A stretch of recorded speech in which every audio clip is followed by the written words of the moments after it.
Регионы постепенно снимают ограничения, которые вводились из-за пандемии коронавируса. В большинстве российских регионов ситуация стабилизируется. Как страна и Башкортостан, в частности, прошли этот этап, а также о намерениях законодателей поговорим прямо сейчас в эфире башкирского спутникового телевидения в программе «Интервью». Наш гость – сенатор от Башкортостана и член Комитета Совета Федерации по экономической политике Ирик Елалов. Ирик Ишмухаметович, здравствуйте. Здравствуйте. Итак, насколько сложным стал этот этап, когда мы столкнулись с этим вызовом к пандемии коронавируса, как вы его оцениваете и о каких предварительных последствиях можно говорить? Но я хотел бы сегодня поговорить больше об экономических аспектах этой проблемы, нежели о социальных, политических, может быть, еще иных. Потому что, работая в Комитете по экономической политике, мы эти 2 месяца проработали в очень жестком режиме.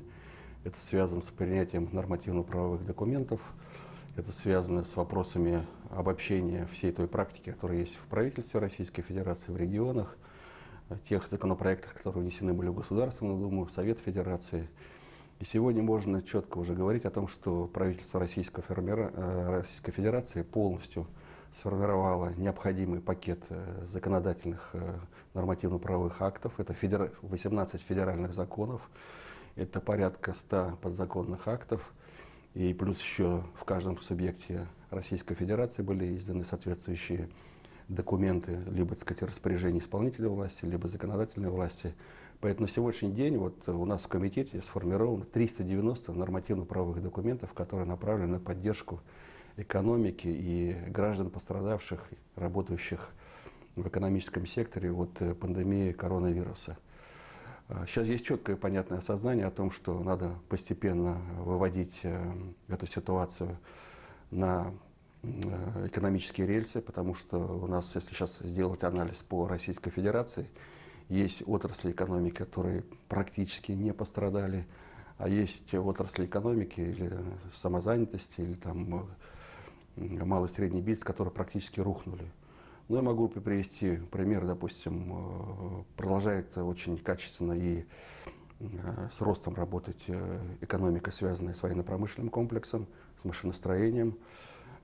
Очень мало пострадало, значит, добывающие отрасли, но очень серьезно пострадало все, что связано у нас, это сфера услуг, туризм, все, что связано, так сказать, с ресторанным бизнесом, все, что связано с торговлей.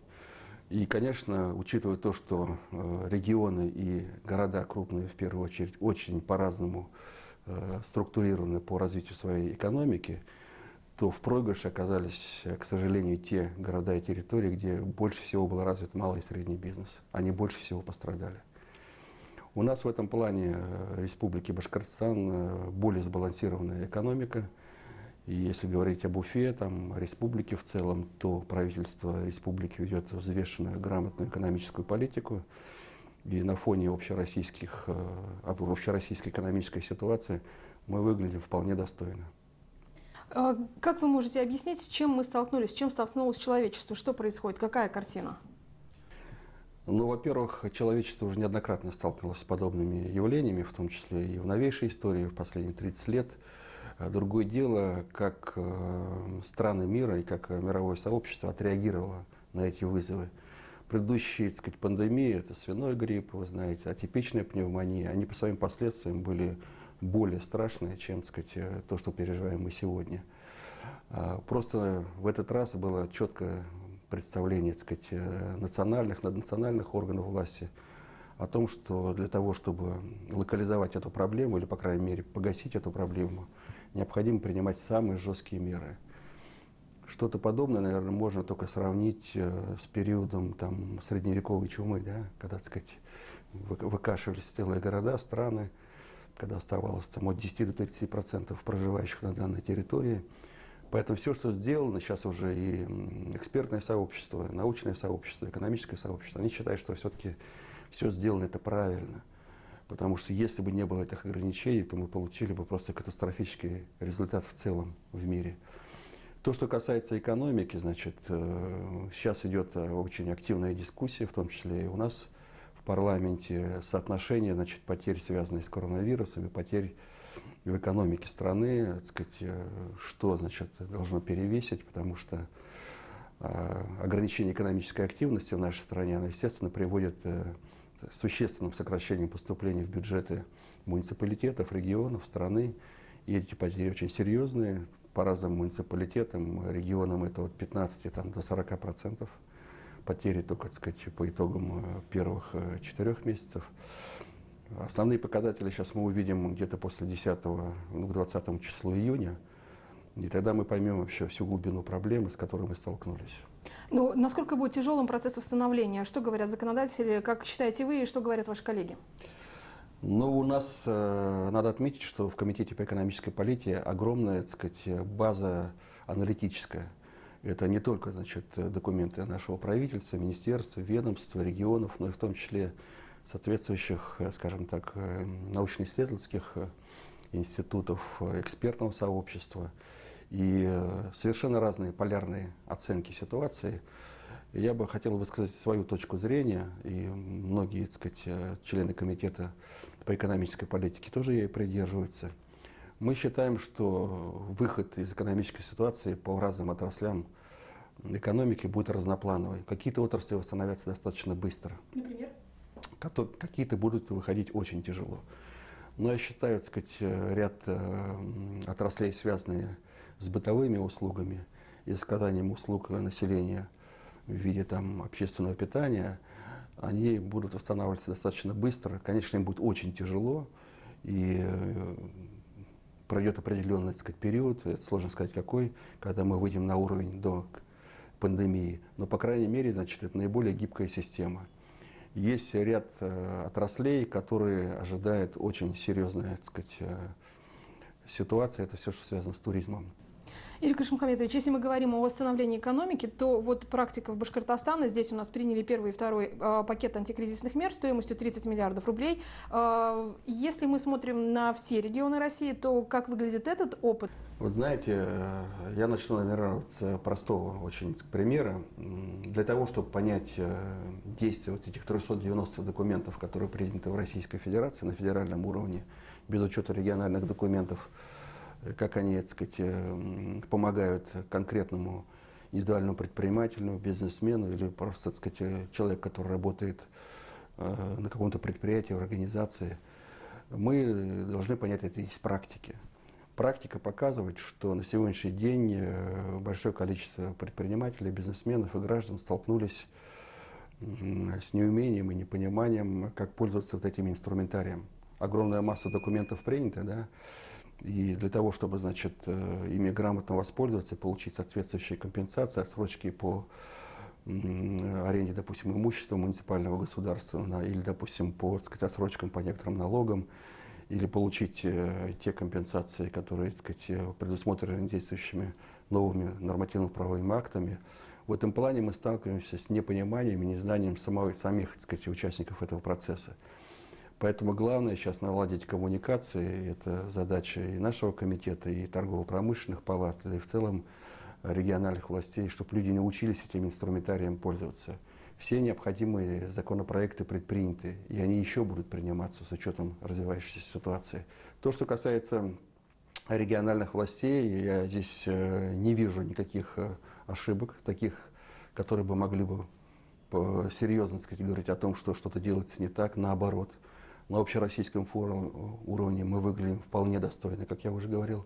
И тот экономический пакет, который приняла республика, но я считаю, в этом плане мы четко находимся в десятке лучших регионов по реагированию на эту ситуацию. И более того, значит, учитывая все-таки, что в нашем правительстве, в новой экономической команде в первую очередь, работает очень много людей, которые пришли из реального сектора экономики. И я вот надеюсь, что мои опасения, которые я высказывал с точки зрения того, что чтобы предприниматели, частные предприниматели, промышленники получили юридический инструментарий для выхода из этой ситуации. Здесь тоже правительство сработает. Если говорить о ряде регионов, которые попали в тяжелую ситуацию экономическую, конечно, есть это очень тяжелые, так сказать, регионы. Ну, в первую очередь, северокавказские регионы. На будущее мы должны говорить о сбалансированности нашей экономики, как муниципальной, региональной, так и федеральной. И мы должны говорить о том, что многие риски, невзирая на то, что значит, это пока, как предприниматели считают, достаточно дорого, должны страховаться. А этот рынок еще тоже, У нас грубо говоря, в зачаточном состоянии. бизнес практически не страхуется. Могут еще застраховать какое-то здание, сооружение от чрезвычайной ситуации, там, от пожара и прочее. У нас не развита тема страхования бизнеса, и, соответственно, человек остается один на один. Понятно, что сейчас произошла определенная отсрочка, но пока вот обсуждается тема списания этих кредитов, пока только отсрочка. Потому что пройдет определенный период, все равно придется это все выплачивать. Это тоже часть темы дискуссии, мы с коллегами дискутируем, и очень многие коллеги высказывают ситуации, что необходимо придется, может быть, даже выйти с инициативой о списании ряда кредитов, потому что прецеденты такие есть, работа идет, уважаемые телезрители не должны, так сказать, понимать так, что вот мы приняли 390 нормативно-правовых подзаконных актов, да, и что на этом все, законодатель остановился. Нет, работа она идет каждый день. Тем более, значит, и вот в эту рабочие группы федеральные, их несколько, туда стекаются все предложения, в том числе и самые экзотические, по поддержке граждан, в первую очередь, и российской экономики. Например, парочку экзотических назовите, пожалуйста, Игорь Шапкамедович. Ну, для нас это выглядит достаточно экзотическим, потому что никогда такого не было в истории ни Советского Союза, ни Российской Федерации. Это выплата наличных денег населению. Вертолетные деньги, так называемые. Ну, их по-разному называют, значит, я их называю вполне понятно, значит, выплата наличных денег населению. В пример приводят там Соединенные Штаты Америки, ряд еще стран Западной Европы, несколько стран Восточной Европы выплатили какие-то деньги. Значит, такие вопросы тоже рассматриваются. Здесь есть и очень хороший, так сказать, эффект от этого будет, но и будет и очень сложный эффект. Поэтому мы должны банально понимать, значит, как это отразится в целом на экономической ситуации. Игорь Шапкамедович, мы говорим, с одной стороны, о поддержке экономики со стороны государства, в том числе мы можем говорить о личном вкладе и бизнесменов, и в том числе законодателей, которые помогают тем, кто нуждается в помощи вот в это непростое время. Есть ли у вас такая практика? Вносите ли вы личным примером вклад вот в помощь нуждающимся? Я знаю, что очень многие коллеги, значит, сенаторы, депутаты Государственного собрания Республики Башкортостан, чиновники Республики Башкортостан, правительство участвуют в этой работе своими личными сбережениями. Я особо не люблю, так сказать, хвалиться этой темой, но могу сказать, что вот за последние 1,5 месяца я перечислил личных средств 200 тысяч рублей на поддержку. 50 тысяч – это местный, так сказать, благотворительный фонд, не буду называть его название, и 150 тысяч федеральный благотворительный фонд, который тоже работает в нашей республике. Эти средства направлены в первую очередь на поддержку малоимущих семей.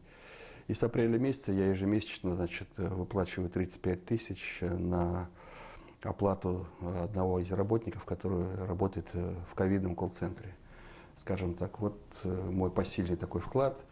Я предполагаю, что если ситуация будет продолжаться в июне, июле, значит, я тоже финансово обязательно буду поддерживать вот эти благотворительные проекты.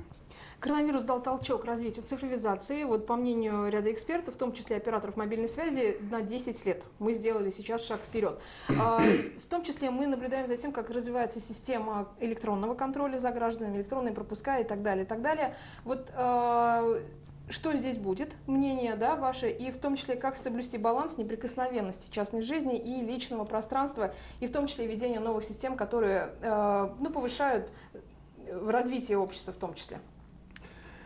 Давайте я вам скажу мнение ряда ведущих мировых экспертов в области урбанистики и страноведения.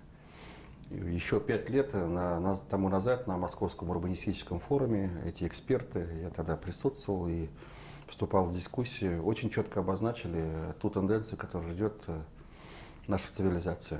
Это тотальная цифровизация. Тотальный контроль. Можно ли ставить знак равенства? Можно ставить и так.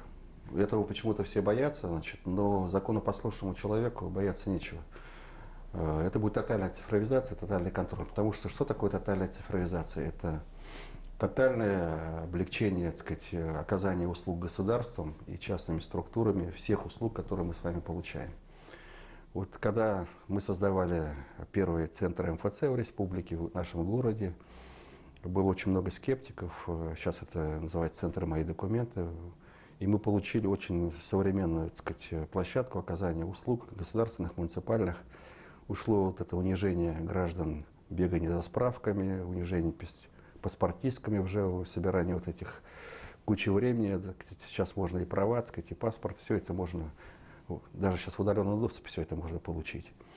То, что все так опасаются тотального контроля и вторжения в частную жизнь.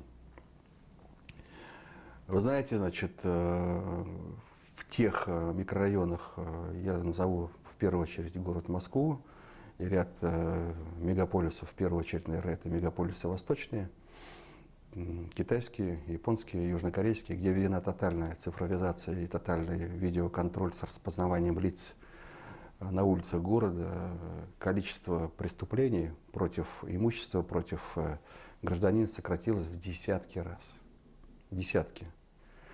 И таким образом, значит, это позволило, значит, обеспечить безопасность граждан. Другое дело, значит, что, как шутят, если человек вышел из своего дома, да, и, так сказать, его маршрут весь известен, куда он пошел, праведный маршрут, не совсем праведный маршрут, но это из области уже частного права, из области морали. А так вообще у нас есть Конституция. И в любом случае любой цифровой закон, который принимается в той или иной стране, я говорю о России, он будет основываться на Конституции Российской Федерации. И здесь это тема дискуссий, и здесь все зависит от гражданского общества. Если наше гражданское общество, если граждане, там, горожане мегаполисов увидят, что действительно введенные системы влияют серьезно на их личное пространство, на их вторжение в их личную жизнь, то, конечно, значит, они могут голосовать своими, так сказать, действиями на выборах или, там, так сказать, давить на политиков, руководителей страны с тем, чтобы поменялась, так сказать, ситуация. Но на сегодняшний день в цифровизации в ближайшие лет 10 я вижу только плюсы. Юрий Кашимхаметович, еще одна резонансная тема, не про коронавирус. Дело Башкорт. Верховный суд Башкортостана признал организацию экстремистской. Как вы можете прокомментировать решение Верховного суда? Ну, во-первых, решение российского правосудия очень жесткое по своей форме, потому что я не припомню такого, чтобы в новейшей истории, значит, национальная организация признавалась экстремистской. Это очень жесткое решение, которое, конечно, достаточно болезненно воспринимается башкирской общественностью. Я сам тоже башкир по национальности, и для меня, так сказать, крайне неприятно, что это произошло. Я бы здесь сконцентрировался на анализе и выводах, почему это произошло и к чему это привело. Я всегда говорил, что тема национальной или национализма, она, так сказать, ничего своего плохого в основе не имеет. Любой, так сказать, человек той или иной национальности или той нации имеет право знать о своем народе все, защищать интересы своего народа, знать историю, культуру, добиваться того, чтобы представители твоего народа были конкурентоспособны в глобальном мире. Но при одном «но». Это не должно делаться за счет других народов и национальностей. Значит, и те руководители, которые возглавляют национальные организации по всей России, а это уже, так сказать, это решение суда в Башкирии о признании Башкорта экстремистской, оно уже вышло на федеральный уровень. Так сказать. Сейчас уже многие регионы, особенно национальные, примеряют это на себя. Это говорит о том, что те люди, которые возглавляют национальные организации, это должны быть безупречные с точки зрения своей биографии люди, это должны быть кристально чистые люди, это должны быть люди, которые уважаемы в своем народе. Значит, любые вещи, даже, как говорится, благие, которые ты хочешь помочь своему народу, но делаешь эти теми методами, которые потом позволяют российскому правосудию признать твою организацию экстремизм, вольно-невольно, значит, ты подставляешь и всех участников этого движения, и подставляешь свой народ. Потому что, ну, мне вот, честно говоря, так сказать, больно и обидно, что это произошло, так сказать, в башкирской организации национальной. Хотя, может быть, с точки зрения формального права они нигде не зарегистрированы, и такой организации, можно сказать, что и нет, да. Но с точки зрения того, что у них есть огромное количество подписчиков и много, так сказать, людей им симпатизировали. То есть фактически, получается, руководство этой организации оно ввело в заблуждение сторонников этого движения, потому что люди же от чистого сердца поддерживают, они же не поддерживают какие-то экстремистские, так сказать, вещи, они поддерживают свой народ. И мне кажется, надо очень серьезно проанализировать эту ситуацию. Я уже неоднократно высказывался в последние лет 7-8 о том, что в России нужно возродить Министерство национальностей, национальной политики, потому что мы должны поднять это на уровень министерства для того, чтобы вырабатывать общую национальную политику и помогать национальным движениям в национальных республиках, в других регионах. Это же не говорит только о том, что малые и средние народы, так сказать, да, это в том числе и о великой русской нации, говорит о том, что и русский народ должен, так сказать, получать свое развитие и отстаивать свои интересы. Но все это должно быть в дружбе, в том, так сказать, варианте, в котором развивалась последние столетия наша республика. И мне вот, честно говоря, очень не понравилось, когда на ряде мероприятий и 2 года назад, там, и год назад, и в этом году там, в сетях звучат вещи, которые призывают сравнить то или иное движение, значит, с нашими национальными символами. Это с Салаватом Юлаевым, не знаю, там, с Батыршой, Заки Валидовым, да, значит, с Муртазиным и так далее, с генералом Шаймуратовым.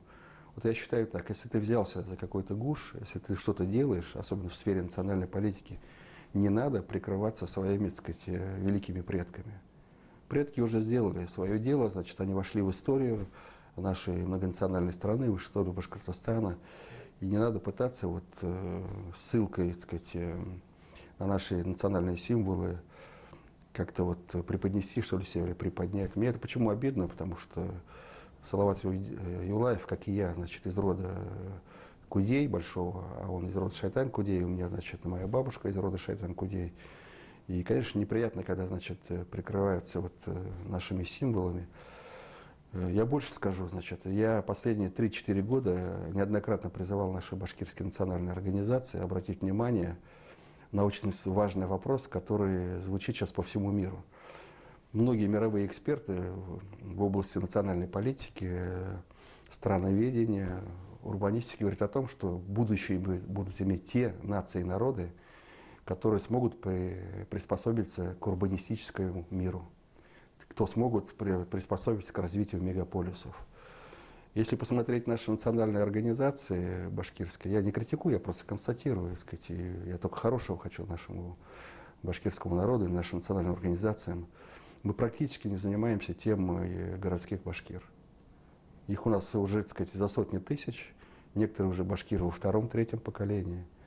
И мы только ориентируемся почему-то на определенную часть башкирской молодежи, башкирского общества. А наиболее, так сказать, потери мы несем в части урбанизации. И если мы не создадим, так сказать, современную городскую урбанистическую культуру башкирского народа, то боюсь, что у нас будут очень сложные времена впереди. Мы надеемся, что выводы будут сделаны не только про коронавирус, но и в том числе по национальной политике. Я надеюсь, да, наш народ мудрый, значит, у нас, так сказать, очень правильную политику занял глава республики в области национальной политики, потому что есть вещи, которые надо как бы жестко пресекать, и может кто-то обижаться, не обижаться, но это делается все для того, чтобы для будущего национального башкирского движения, потому что, я еще раз говорю, это должно быть очень образованное, высокоинтеллектуальное и очень гуманистическое движение. Спасибо, Ирик Ишмухаметович. Я напомню, что гостем программы «Интервью» в эфире Башкирского спутникового телевидения был сенатор от Башкортостана и член Комитета Совета Федерации по экономической политике Ирик Елалов.